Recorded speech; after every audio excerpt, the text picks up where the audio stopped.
Ka jela kalak penbiang lut nadong shedong ha ka ban penlong ya ka Jingñiew ya ki vote jong ka election Lok Sabha na Shillong Batura constituency pat ki board district ki lak bu bon sertap ki board pahara ha baru ki khat arteli ki jakan Jingñiew vote ha jela kindan hadu prateli ki jakan Jingñiew vote jong ka Shillong parliamentary constituency pat santeli jong ka Tura parliamentary constituency ka election commission of India ECI kalak pa ya khat prangot kinong pit perman ya ka Jingñiew vote apok ka jela Hadin badep jurip ya ka jaka nyawot ha JN Stadium Polo sisngi shua ka Jingñiew vote u chief secretary ke jela ba DP Walang Ulaong ba usnyaw hun ban yoi ya ka jing Pynkhreh ha baro ke jaka nyawot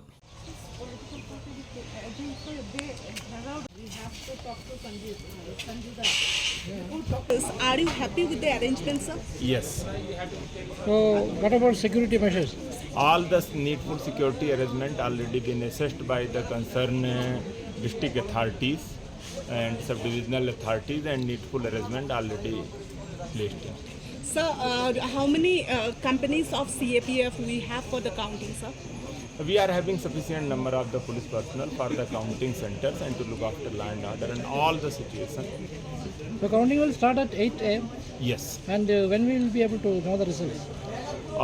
Once the counting will be over, then basically counting will start in the RO counting centers by 8 a.m. in the morning, and at the RO's counting centers in Silang and Tura, the counting of EVM will start by 8:30, and in other centers it will be morning by 8. So data flow and all other arrangement already well in place, and all the needful arrangement also have been done.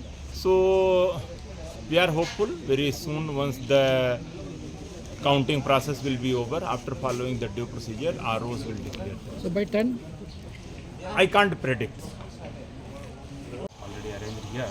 So inner layer is manned by CAPF and outer layers were built by the state police. And the outer layer, from outer layer, it will be no vehicle zone. Only vehicles should not be entered in that 3-layer security area. Only vehicles with passes only will be allowed within this area. The section is removed. Is there any particular instruction during procession, victory procession? Yes, when we consulted the political parties and the contesting candidates, so the instructions would be that they have to give in advance to us in terms of what route they were going to take for these processions, and they have to deploy enough volunteers from their side, and they have to brief their teams that when they conduct these processions and rallies, to ensure that that this rally should not disturb others and should not create any disturbances in terms of law and order. How many males and female security That we will get details from the police, but around 450 to 500 police personnel are engaged in this law and order. process is adopted by the returning officer, and I'm sure that the counting will be conducted effectively tomorrow starting at 8 o'clock in the morning. What security measures are? Security measures are adequate. I've just had a discussion with the SB of the district, and adequate quantum of force has been placed here. So we are satisfied with the arrangements.